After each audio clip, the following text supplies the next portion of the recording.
Hi! Kamusta ka mo tanan? Ang ngalan ko si Adrian. Mastoryahanin naman kita pati sa pahamot.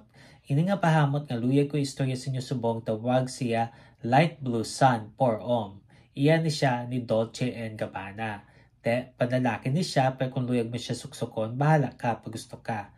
Kag udit walet ni siya butang balon layo pa lang masimutan ka na. Ano ni siya klase nga pahamot?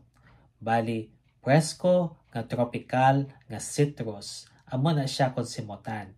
Angay siya sa mainit nga panahon. Ang temperatura nga para is between 70 to 90 degrees Fahrenheit o kung 21 to 32 degrees Celsius.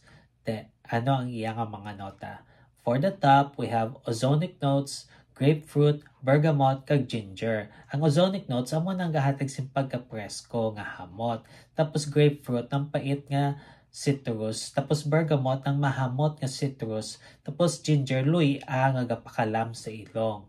Kag for the mid, we have coconut nectar, rosemary, osmanthus, kag cedar. Ang coconut nectar, amo na siyang tropical nga hamot. Tapos rosemary, herbal na siya kung simutan. Kag osmanthus to apricot nga bula kung simutan. Kag cedar nga mahamot nga kahoy.